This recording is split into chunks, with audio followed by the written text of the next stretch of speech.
And now, it's time for the Cannabis Reporter Radio Show with Snowden Bishop.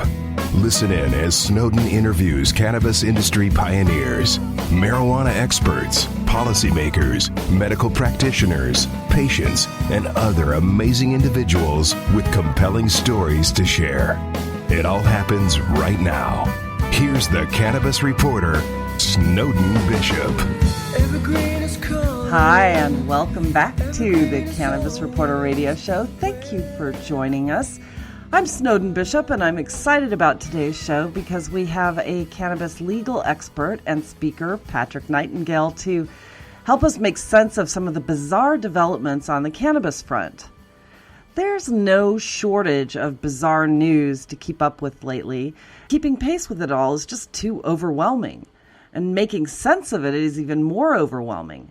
While the most shocking news in any given day dominate headlines, other consequential events are shaping our future, often without our knowledge. The most consequential are often intentionally buried by the newsmakers who don't want anybody to know about it in reality. And in journalism speak, it's called a news dump, which usually happens on a Friday night after the news crews go home for the weekend. Never mind that any one of those earth-shattering events could create a media free-for-all on any normal news day. Such is the world we live in. With a topic like cannabis that's not already on top of the news cycle, it takes some serious surveillance to stay on top of it. Welcome to my world. Considering that for decades the topic of cannabis was too taboo to even discuss at the dinner table, any scientific or regulatory change would be headline news, sparking public debate for weeks. The pace at which the industry and policy change is evolving now is newsworthy in and of itself. But with everything else going on in our country, most developments in the cannabis world, good or bad, are happening at lightning speed under the radar to the point where it's almost impossible to keep up with it.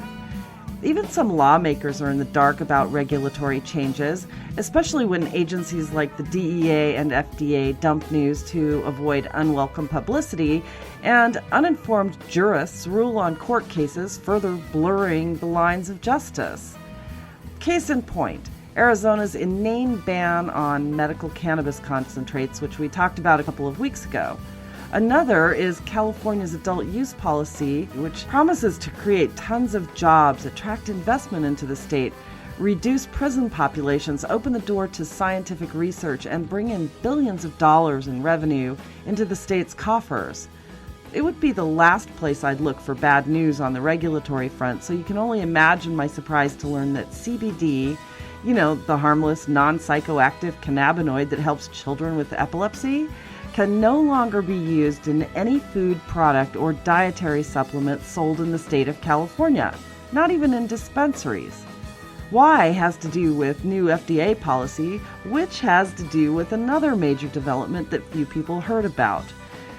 It's a recent decision by the Ninth Circuit Court of Appeals, which was based on the DEA's move to assign CBD its own code in Schedule 1 last year. Apparently, can't be contested because no one objected during a public commentary period, which no one knew about because it never made the news.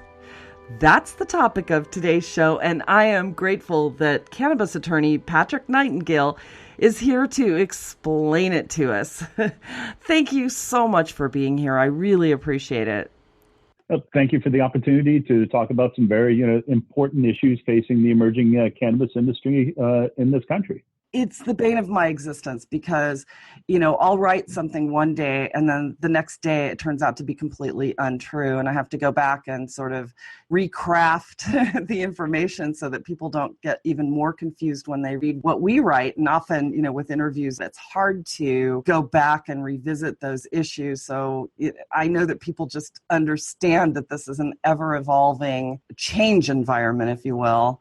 But one of the things that has been a source of confusion for so many people has been this DEA directive that came down in the Federal Registry last year, or a year and a half ago, basically assigning CBD its own class. And I have not spoken to two attorneys who have exactly the same opinion on it, which I find really, everybody's got their own interpretation of this. I mean, some people say, well, the Ninth Circuit superseded DEA rule, so the DEA can't really come in and do this. CBD is still legal especially if it's imported as the Ninth Circuit directed. And then, now we've got these sort of rulings that are coming down without a lot of fanfare or publicity. So you've got an industry that has invested millions of dollars into something that is of high public demand, only to find out later that it might be illegal federally. The FDA is making regulations on it. The DEA is insisting that CBD is illegal. And the Ninth Circuit now coming back and saying, well, since the DEA did this, I guess our rule really isn't any good anymore. What is your take on all of this? Well, let's start with the recent litigation that was denied by the Ninth Circuit, the Hemp Industry Association versus the DEA. The Hemp Industry Association sued the DEA relative to this rulemaking process, basically saying that the DEA did not have the authority to promulgate the rule to schedule CBD as a Schedule I controlled substance, because CBD is something that can be produced pursuant to the Farm Act. But unfortunately, we never got to the merits of the Hemp Industry Association's claims that the Farm Act basically supersedes the DEA's ability to regulate this, because the Ninth Circuit held that the Hemp Industry Association did not challenge the DEA during the rulemaking process, which would have been impossible because nobody knew about it at the time. So it's kind of this catch-22 where you're not able to, actually challenge something, and then the court says, but you're required to challenge it in order to have standing to bring this claim. What I like about it is that the court didn't get to the merits, and that means that at some point in time in the future, we're going to, I think, have, real litigation on the merits of the Hemp Industry Association's claim that the Farm Bill supersedes DEA regulatory authority on this, and can present that with an evidentiary argument for the Ninth Circuit or for another circuit court of appeals to directly get at, the heart of the Hemp Industry Association's claim that the DEA simply exceeded its regulatory authority. And in support of that, there was a brief filed by the lawmakers who passed the Farm Bill, led by Senator Rand Paul, and they said it was our legislative intent to allow the hemp industry to thrive, to allow the commercialization of products extracted or made from industrial hemp pursuant to the Farm Bill. So if we get to that point where legislative intent is relevant to a court's decision, I think the CBD industry is on strong footing. Now, in the meantime, we have legislation that was just went through the Senate, championed by Mitch McConnell from Kentucky, who obviously wants to see the benefits of hemp cultivation in his state, that would remove hemp from federal regulation or from the Controlled Substance Act in its entirety. That would, if that regulation or if that legislation passes, it would solve this issue. But from what I've read, it looks like there are some unrelated issues that are going to get it tied up in the House, and I would not be optimistic in seeing it moving forward through the House as quickly as it moved through the Senate. Well, no doubt the House is going to be protecting the campaign donors on this issue, and I think it's incumbent upon all of us in the industry to make a lot of noise about this, and especially with the upcoming elections also, I'm going to try to figure out who the friends and foes are prior to the election. But barring that, regardless of whether or not hemp itself is legalized, hemp and its derivatives, I've read the entirety of the Hemp Act, which was inserted into the Agricultural Improvement Act, which passed the Senate. And it makes it really clear that the intent is that it's hemp and all of its constituents, all of its derivatives, extracts, everything else within the Senate version of this bill. And like you said, the Congress, the House is going to be the wild card here.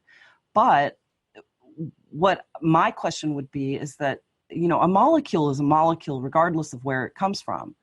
And the molecule itself is what the Federal Registry announced that was now its own numerical class in Schedule 1 of the controlled substances, and that is cannabidiol.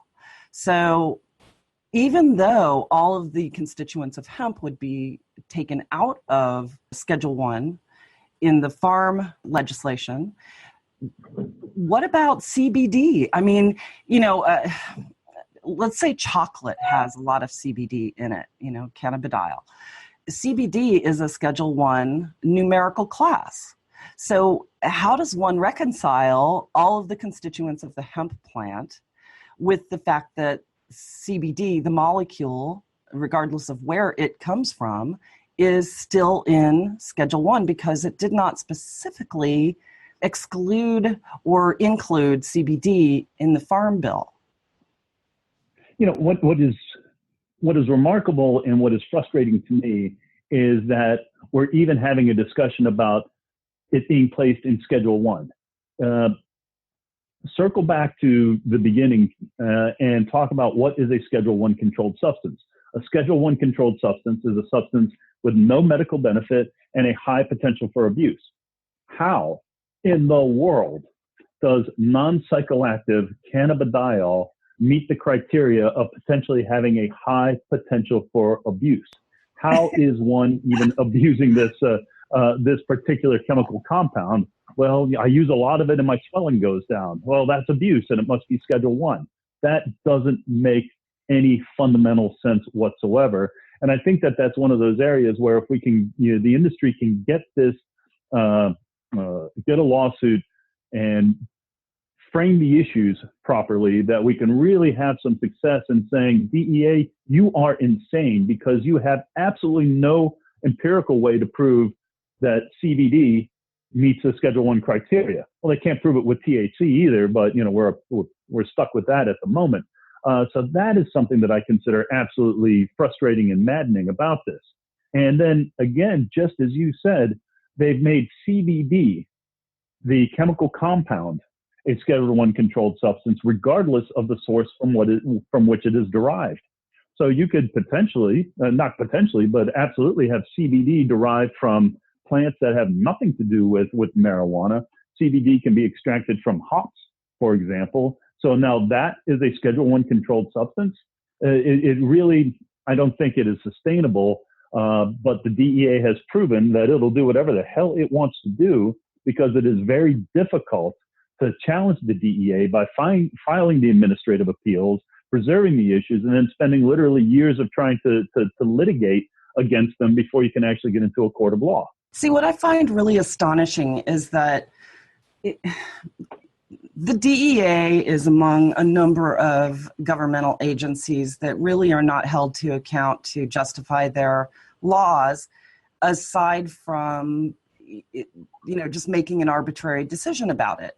And with something that impacts a great number of people who could potentially be going to jail for something that is clearly not justifiably in Schedule 1, you would think that Congress would at least come up with a resolution of sorts that says that if our judicial branch is going to make rulings, that it's incumbent upon them to actually prove their reasoning and justify beyond a shadow of a doubt why it complies with whatever schedule they're putting it into. I mean, this is a huge source of frustration for those of us who have become really educated about cannabis in general.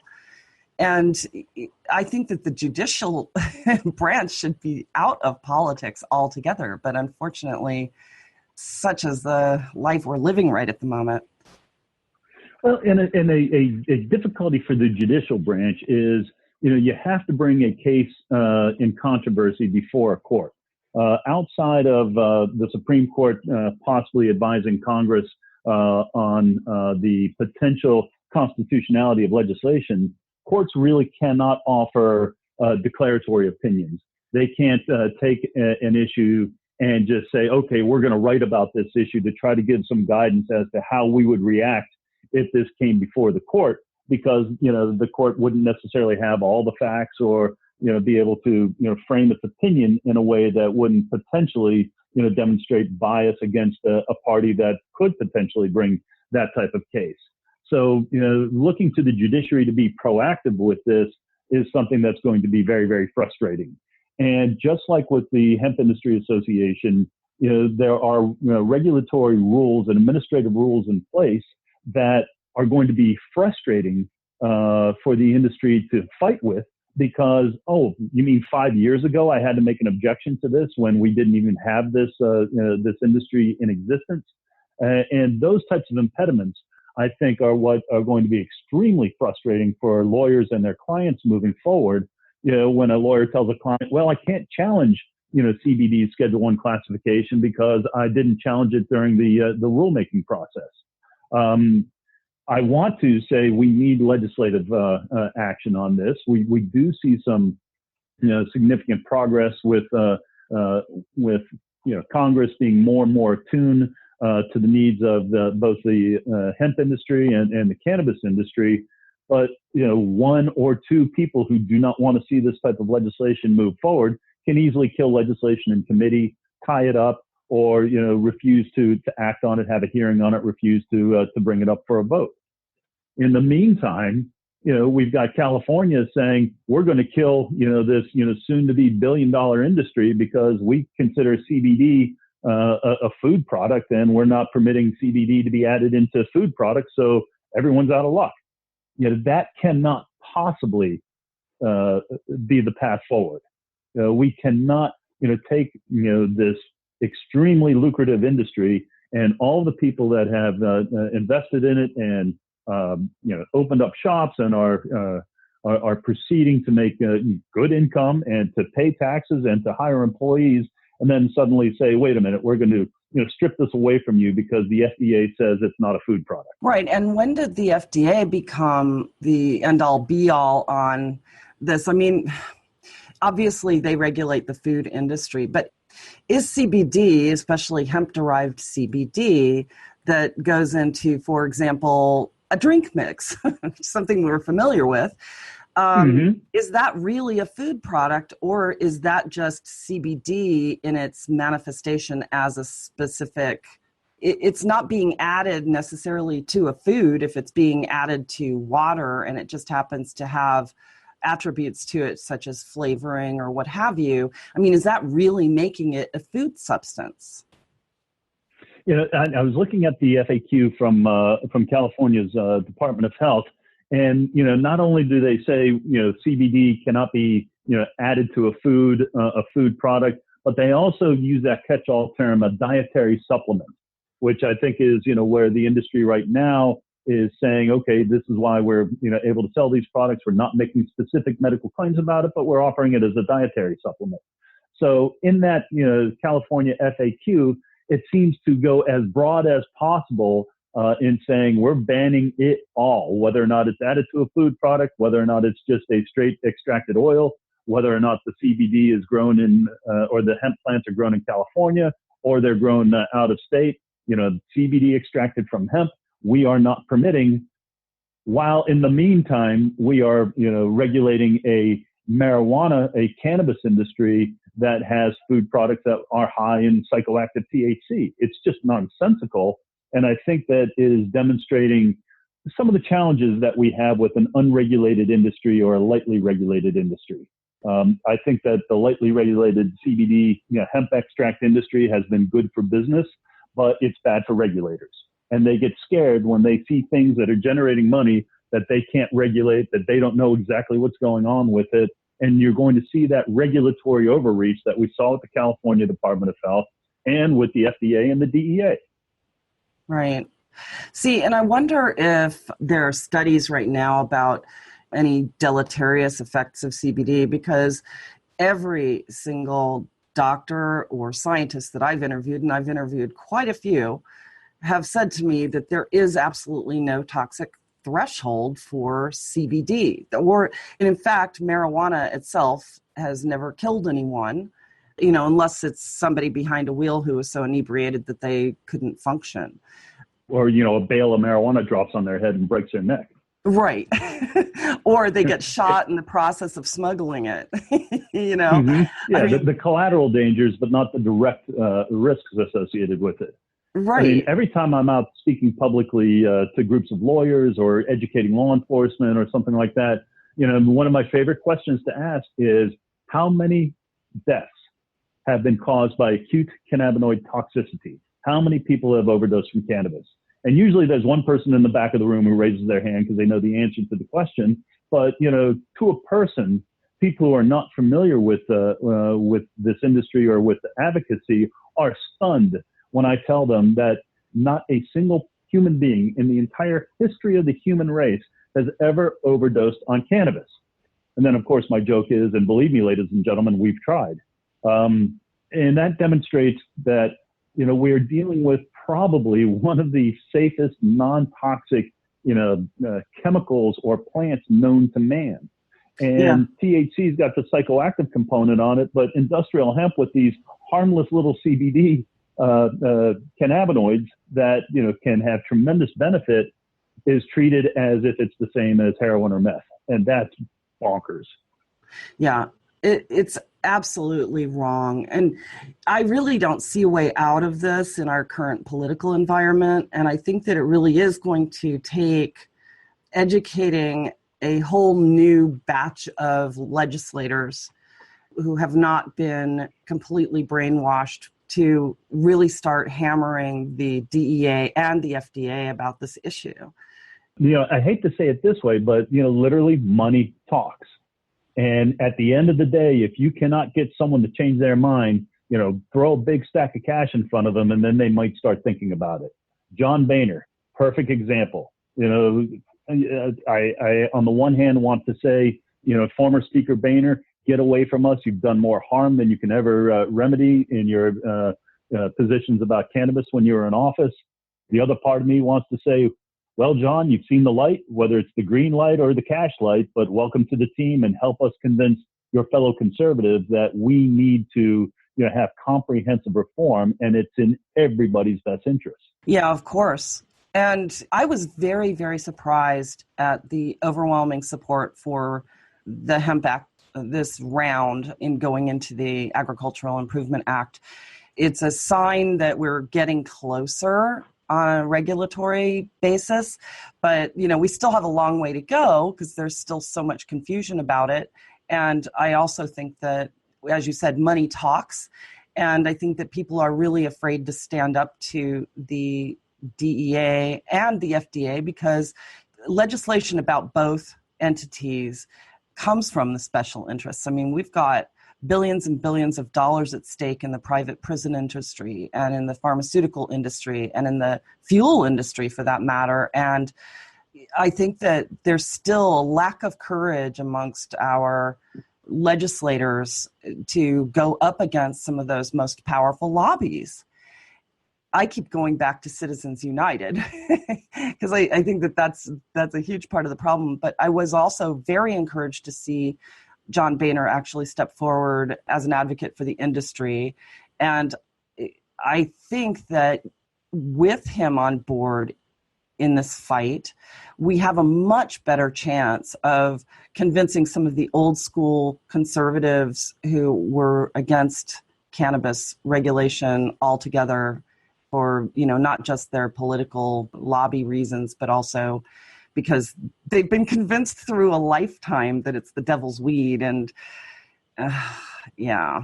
And for a lot of these people, just to get them to sit down and listen to someone whose opinion they trust or whose opinion they don't believe is, compromised by some, political philosophy that they don't agree with. And that's where a John Boehner stands in a perfect position to take the case to his former, colleagues and say, listen, guys, I know it's going to sound crazy, but we were wrong about this.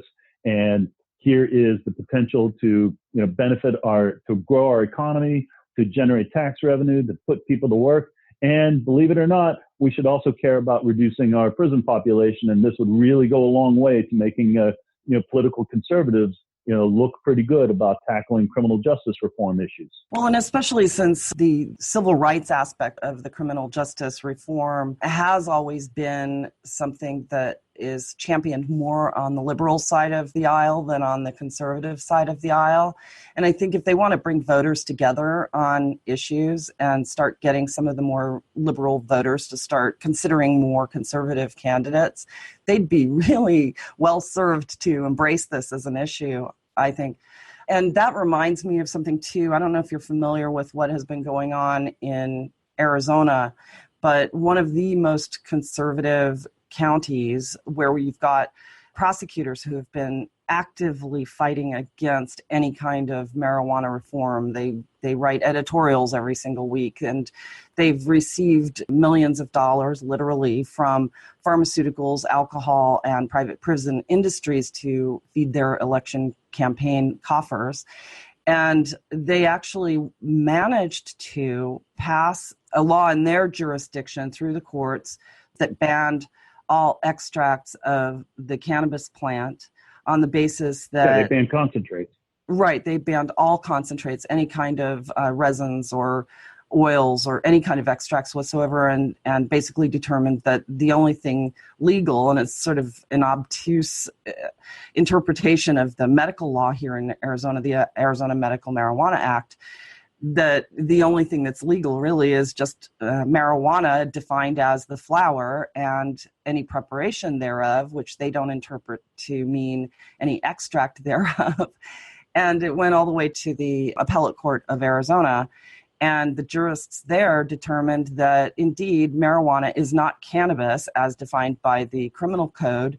And therefore they sided with the county prosecutors, who are the conservative anti-marijuana people up in Yavapai County. And the gentleman at issue had already spent a year in prison and was sent back to prison for 2.5 more years to serve out his sentence for being a card-carrying marijuana patient who had purchased hashish in a dispensary and was caught in Yavapai County, wrong place, wrong time, and prosecuted for having something that was deemed to be a criminal substance.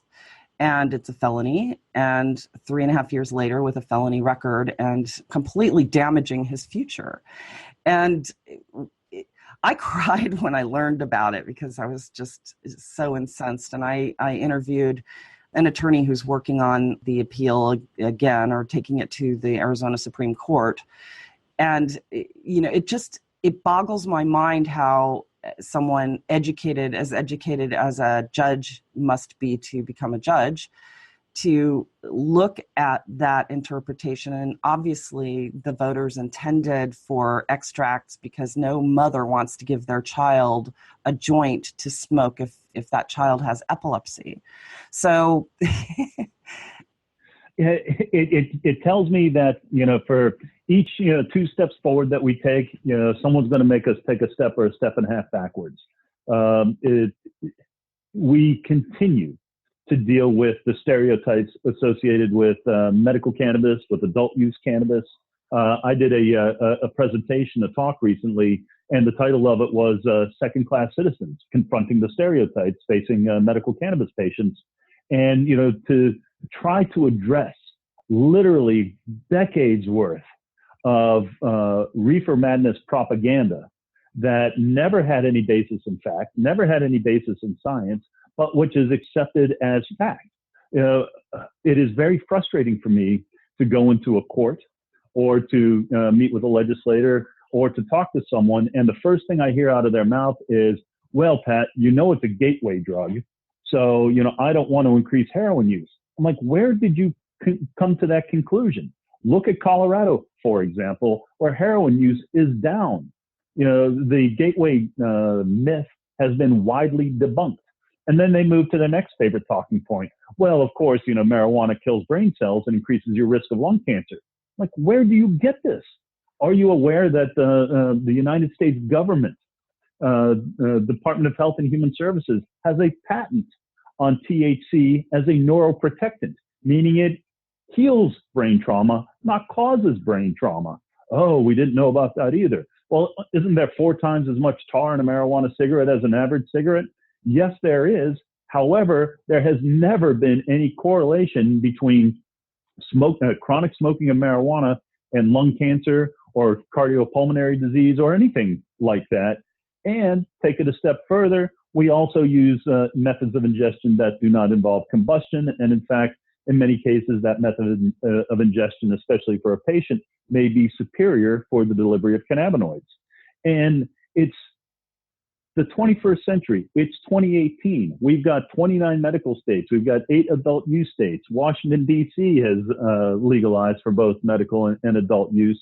And I still get people, my contemporaries, people in their mid, late 40s or early 50s, telling me these things as if they're simply accepted, agreed upon fact, when it's all nonsense. And you're basing policy decisions on your complete and utter ignorance of the facts. And that's what we continue to fight with. And that's exactly what's going on in Arizona. Yeah, absolutely. It is. It's insanely frustrating. But, and not only that, but the government's own medical arm, the National Institute of Health, conducted a study that was a laboratory study that showed that cannabinoids actually induce the apoptotic response from cancer cells. So in other words, it kills cancer cells. And this was a study sanctioned by the U.S. government, conducted by a U.S. government-sponsored entity, and yet they're still contradicting those facts. And yeah, the hypocrisy is just, for the last 80 years, the hypocrisy has just been astonishing. But we're kind of living in a time right now where I equate it to the proto-Renaissance almost, where we're about to give birth to some pretty significant enlightenment of unjust policy. And there seems to be this underpinning of something wanting to break through this massive amount of hypocrisy that's in our government. And it seems the closer that we get to this, the more the heels are being dug in, and the resistance to this change is unfortunately being barred or blocked by the people who are in power currently. And I go back to this issue. We've got a midterm election where 12% of the population typically vote in an election that's a midterm, not a general election. And we have an opportunity to maybe try to make some changes, but until we get out of our own way, we meaning the collective United States of America, the government particularly, until we get out of the way, some of these revelations just are going to be suppressed. Yeah, I used to say, we're literally one generation of politicians away from, solving this problem. Just wait for the old guard to move on, get some fresh faces in there, and then, we will take care of this. I don't want to wait anymore. Nobody should have to wait anymore. There are almost, 700, 800,000 American citizens annually prosecuted with some type of marijuana crime. The majority of are possessory offenses, of course, but those can have life-altering effects, just like we discussed with that poor gentleman who had to go back to prison for extracts. Even a simple cannabis conviction can deny you public housing, can deny you economic opportunities, can cause loss of professional licensure, loss of driver's licenses. I mean, we should no longer have to say, well, let's just wait a few more years and then we'll have a more favorable political climate. That's ridiculous. No. Americans every single day are harmed by this continuing prohibition, and we're losing out on the opportunity to create a large, sustainable, job-creating industry throughout the United States. I don't know about you, but I think that we could use, some good jobs. We could use a new industry that, already exists in the shadows, and we could certainly benefit from some of that tax revenue, which is otherwise just disappearing into the black market and going who knows where. Yeah, and going into the hands of cartels who wind up creating the violence that people think that marijuana is responsible for.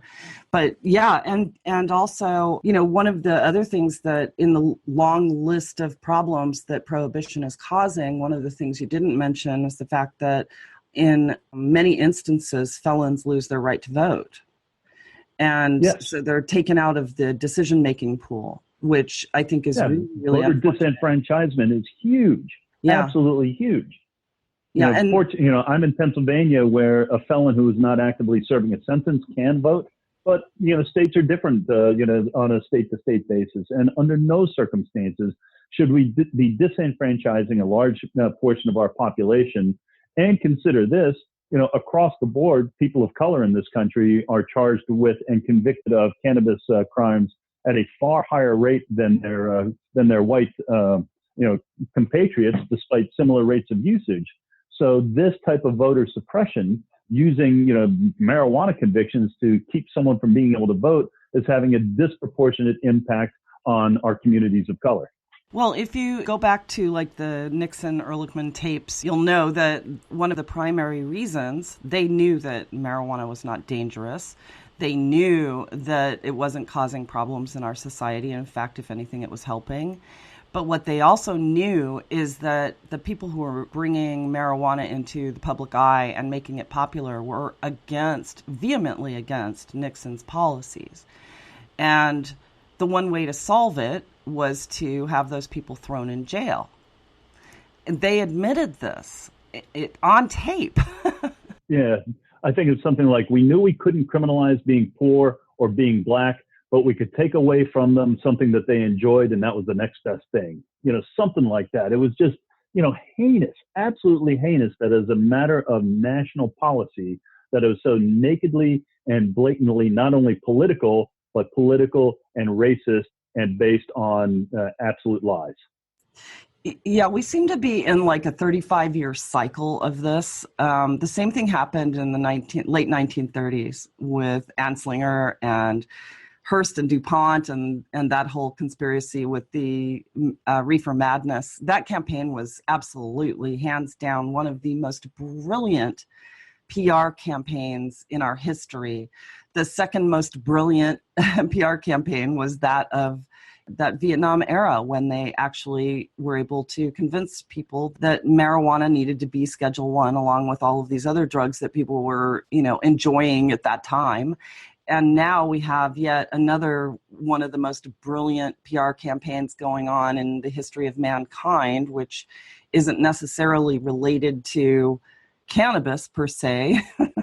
It's more related to a division that's happening from external sources, which shall remain unmentionable because I try my best not to get political on this show. But, in times like these, you almost can't help it but to draw the comparisons. And we're in this sort of 35-year cycle again, where we've had this rebirth of cannabis, but there are some very, very powerful factions that are fighting it tooth and nail. And the other thing that I can't help but go back to, when you mentioned explaining to people, well, listen, this is not a gateway drug. It hasn't killed anybody, blah, blah, blah. The evidence is mounting at the moment that states where cannabis has been legalized for either medical or adult use, they're showing significant drops in the number of opiate deaths. And when you consider that as of June this year, I think the number was already up to 62,000 people had died from opiate overdoses. But in states where cannabis is accessible to patients, and especially to elderly people who are often given these drugs that just are not intended for human consumption, and they're given cannabis instead, they're coming off of these drugs that make them zombies, like the Ativans of the world and the opiates that they're constantly prescribed for pain. And when you've got your grandma and grandpa addicted to opiates, you've got a huge problem. But if something is going to solve that, the chances are they're not going to die from their medicine and instead have a higher quality of life. You are exactly right. It pains me to see during a sporting event or, during primetime television, pharmaceutical advertisements for people dealing with constipation secondary to, chronic opioid use. I'm like, really? That's where this pharmaceutical industry has brought us, that they are now, engaging in multi-million-dollar marketing campaigns for drugs to deal with the side effects of the drugs that they're already making billions of dollars off of. And, I'm a criminal defense practitioner by trade, primarily here in Pittsburgh. And I cannot tell you how many clients that I have represented who are being prosecuted for, heroin possession, heroin distribution. Well, how did you get started sticking a needle in your arm? Well, I got hurt at work, and my, doctor gave me a whole bunch of Oxy or a whole bunch of Percocet. My script ran out. He wouldn't renew it. Next thing you know, I'm buying stamp bags and, hustling to try to, cover my own addiction. And now I'm going to prison. Half of my friends are dead. It's absolutely astounding, the damage, the collateral damage that has been caused by the pharmaceutical industry's lie that OxyContin was a safe drug and therefore could just flood the streets in the late 1990s as it did. When someone who is an opioid addict is looking at $30 for an Oxy 30 or $5 for a stamp bag of heroin, guess what they're going to buy? Right. And that, combined with the risk of fatal overdose deaths from street level heroin, which is increasingly laced with, powerful fentanyl being delivered directly from China, we are setting ourselves up for a public health disaster unless we, start to wean ourselves as a country, wean our medical professionals off of the overprescription of opioids, but without compassion for the people that may still need, opioid prescriptions, because there are some people who are suffering and cannabis may not be the answer for them. But I don't want our medical professionals to say, well, wait a minute, I'm so scared of giving you opioids that here you get an aspirin and that's it. Right. And that is a huge problem. And I think that there is a time and a place for opiates. I think acute pain cannot be addressed adequately with cannabis. Certainly people who are on their last breath of cancer and that overwhelming pain, morphine is a good answer. But I agree wholeheartedly that the overprescription or overprescribing of opiates is just completely out of control. I always wonder, too, if the studies that were distributed to doctors and hospitals on the efficacy and safety of these extremely harsh opiate drugs, if those wouldn't constitute fraud in some way. And in my heart of hearts, I'd like to take all of these pharmaceutical companies who lied about this issue and who are continually making new medicines that people have to buy because their stomach hurts or because, it's causing their ligaments to dissolve because they're taking these horrible drugs, or, they're taking something to wake someone up when a drug makes them too sleepy, and they're making billions of dollars off of the side effects, like you said. I wonder if that constitutes a crime against humanity, because these are not just, oops, oh, well, here, just take this, it's harmless, whatever. People are dying from these cocktails of drugs. I mean, literally just dropping off the face of the planet because they're trying to solve the problems that are being caused by the drugs that they're being prescribed that are not intended for human consumption, because your liver can't handle these synthetics. It can handle plant substances, but not these synthetics. So wouldn't it be worthy of a lawsuit against, like a class action on behalf of the entire United States, a class action lawsuit against the biggest offenders of this false advertising that was going on during the time when doctors became such huge fans of opiates? I'm wondering if there would be a viable cause of action with a civil RICO lawsuit. Yeah, RICO. That's interesting. RICO is both a criminal statute, but it also provides for civil remedies. That may be an interesting avenue to explore. Would GlaxoSmithKline, for example, or whomever, be subject to a RICO lawsuit with being able to show, listen, you put things out there that you showed a reckless disregard for the potential harm that you were causing, and continued to do so even after, you received, hard and fast evidence that, this drug that you marketed as 100% safe is anything but. Absolutely right. I'm also thinking, The Hague would be a good place for some of these. But, now they can argue, well, we advertise these products, but we give you a long list of side effects. It's like we're disclosing that this could potentially cause suicidal action or cause death or cause blindness, and yeah, they do. And meanwhile, people are watching these beautiful images of these happy, healthy, lovely people on TV while they're listening to this long list of side effects, including death and suicide. I mean, I don't know, I hate to laugh because it is such a sad, tragic issue. Yeah, compare and contrast with a plant that has never hurt anybody, and the worst side effects may involve some level of intoxication, maybe a little dry mouth, maybe you get a little tired, maybe your heart rate goes up a little bit. But that's the extent of the side effects that we're talking about using medical cannabis.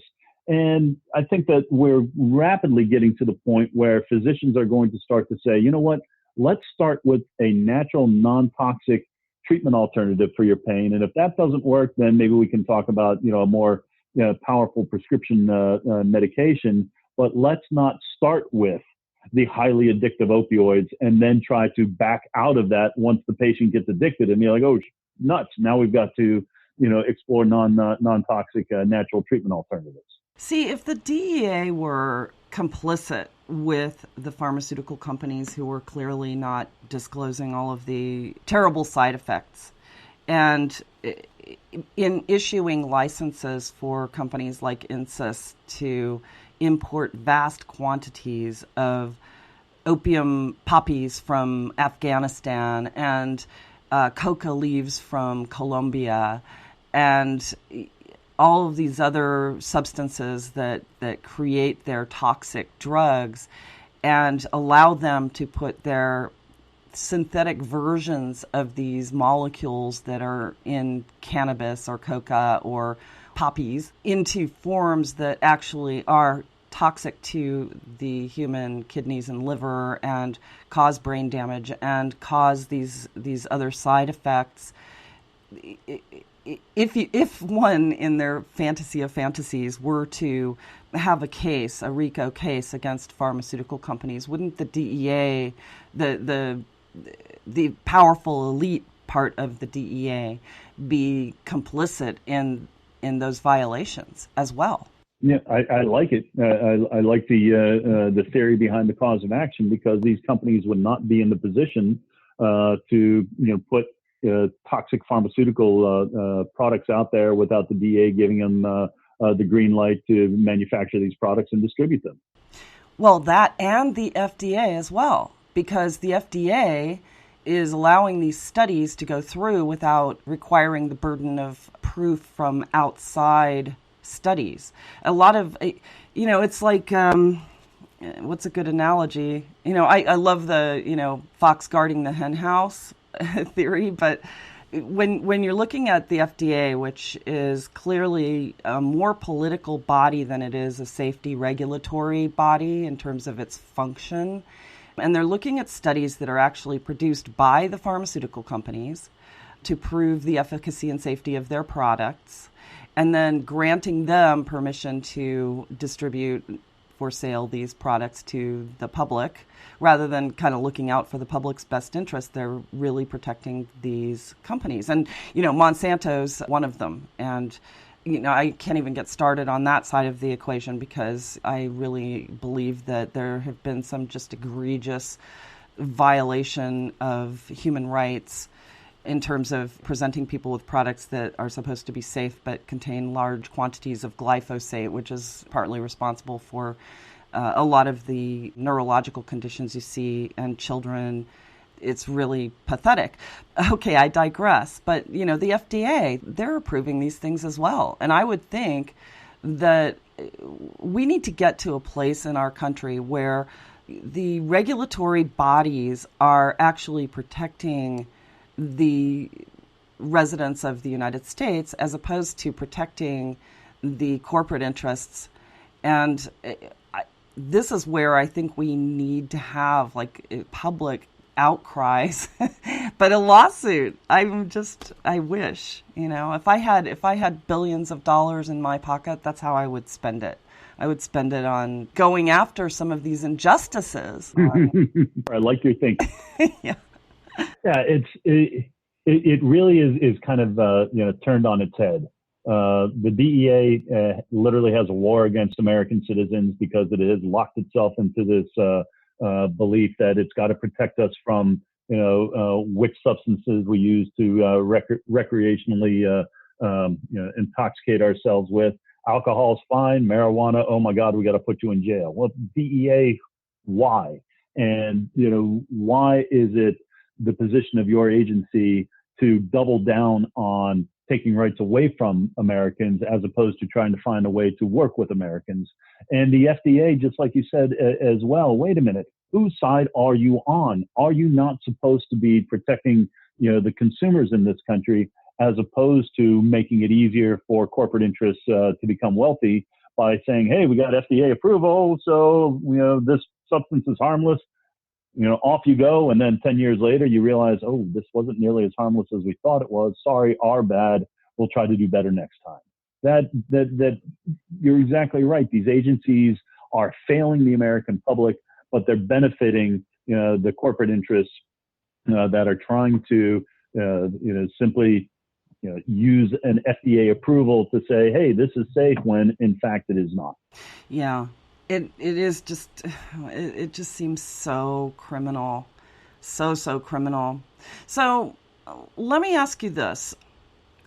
If you had the attention of the House of Representatives, you were going to go and testify before them today, what would be your primary message to them? My primary message would be to remove cannabis as a Schedule I controlled substance. In a best case scenario, to remove cannabis and CBD and cannabinoids from the Controlled Substances Act in its entirety. But if you're not willing to go that far, we have at least got to have a meeting of the minds that it is not a Schedule I controlled substance. Because that Schedule I classification, not only being nonsensical, as we've already discussed, but it inhibits research. It deprives cannabis consumers of valuable rights, including Second Amendment rights, which is something that is important to a lot of people here in Pennsylvania. And it puts people in a position where the federal push and pull against the states is causing significant difficulty with banking, with taxation, with employment, with housing, just across the board. And, to the House of Representatives, I would say, please listen to your constituents. Look at the polling numbers. Look at the evidence from the states that have already embraced medical and have embraced adult use. Your opposition to it, even allowing a rescheduling from Schedule I to Schedule II, is causing so much harm that you're not even aware of. And, if you want to take that incremental approach, ladies and gentlemen of the United States House of Representatives, can we at least agree on Schedule II? So a lot of these impediments for research and a lot of the prejudices that cannabis patients are facing on a daily basis is something that we can at least do away with. Get that research, prove medical efficacy, prove safety, prove therapeutic levels, and move forward with a successful emerging industry. Wow. Well, one could only hope that there are one or two members of our legislative body listening to you right now, because that was, I think you make such a great case for this. And I would want full federal legalization, and, the game's on, but I understand that, a lot of people, need to be educated. They need to be walked, taken by the hand and walked to some of these arguments that us advocates have been using for years. I hate the notion of the incremental approach necessarily, but when we're faced with a legislative body that will not even hold hearings on bills that are assigned to committee, because the committee chair simply refuses to give it a vote because they're opposed to it. It's like, hey guys, meet us halfway on this, and let's find some path forward that can make you feel comfortable that you haven't just fully legalized marijuana, but that can really help the industry, help you understand it better. Yeah, and more importantly, please start representing. Yeah, and more importantly, please start representing people, not campaign donors. Look at constituents. Yes. And across the board, they want reform. Mm-hmm. And with more and more states coming on with medical programs, now all of a sudden Pennsylvania has something in common with California, with Washington, with Nevada, with Arizona, with Maine, with Vermont. We are now nationwide. This is a nationwide movement where we all have the exact same general interests at protecting patients, protecting adult use consumers, allowing this industry to reach its potential with all of the potential economic benefit that comes from producing jobs and generating tax revenue. We're all in this fight together, and it's really exciting that it's no longer just a West Coast thing. It's no longer, oh, this couldn't possibly happen in my state.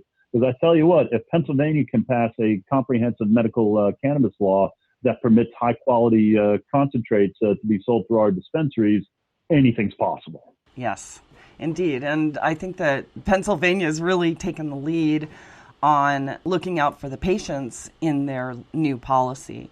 So, and I think that the states that do come on board could really learn a lot from reading the law in its entirety and including and incorporating some of those principles that are in the Pennsylvania law into their own state's regulatory reform. Because as we've seen, the lack of specificity, if you will, in the state of Arizona and even in California and in other states is really causing a problem down the road. So, yeah, kudos to Pennsylvania, I have to say. Well, we don't often get things right, but with this one, we didn't get it all wrong. It went through a meat grinder in our state capital. We came, I think, 7 votes away from a 10% THC cap on all medical cannabis products. And, we almost had a CBD-only amendment tacked onto the bill. But here in Pennsylvania, at least, we had a bipartisan coalition of Republicans and Democrats who, can you believe it, listened to their constituents and listened to patients and, crafted a workable compromise that now has our industry up and running. That's a fantastic standard for everyone in any kind of governmental capacity to learn from. So that's great news. Absolutely. This is definitely a fight that is going to be going on for some time, I'm afraid, but I think with any luck, the public support is going to just keep growing. So I'm getting a signal that it's time for us to start wrapping up here today, and I have to say I really appreciate your insights. And Patrick, thank you again so much for being here today. I really appreciate it. It was absolutely my pleasure. I'm at your disposal for any questions or anything moving forward in the future, or if there's anything we need to clarify from today's interview, please don't hesitate to reach out. Thank you for that. I do appreciate it. So, once again, we must bring another show to a close. I would personally like to thank my guest, Patrick Nightingale, for his insights and knowledge today. If you'd like to learn more about the work that he's doing, please visit us online at thecannabisreporter.com. Click podcast to find today's episode, and there you will find his bio and more information. We have so many others to thank. First, I would like to thank our radio sponsors, Alpine Miracle, Health Terra, Canosphere, and Compassionate Certification Centers.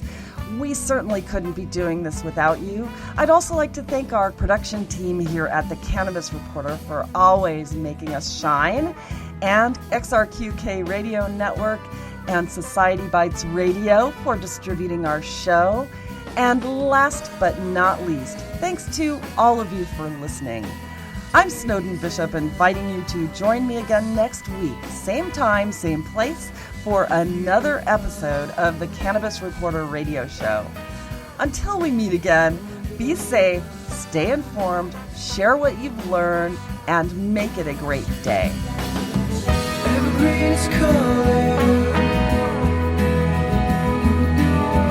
Evergreen's calling. Evergreen's calling. You're busy, running around from work to kids to evening events. Healthcare shouldn't be adding to your daily running around. Simplify your healthcare with Healthterra. For only $15 per month per individual or $18 per month per family with up to 9 kids, by the way, you can eliminate doctor office visits with 24/7 access to doctors via phone, video, or the mobile app. Not only do you get prescriptions filled over the phone, but save up to 85% on those prescriptions. This is a supplemental plan and not insurance. Healthcare made easy. Healthterra.com.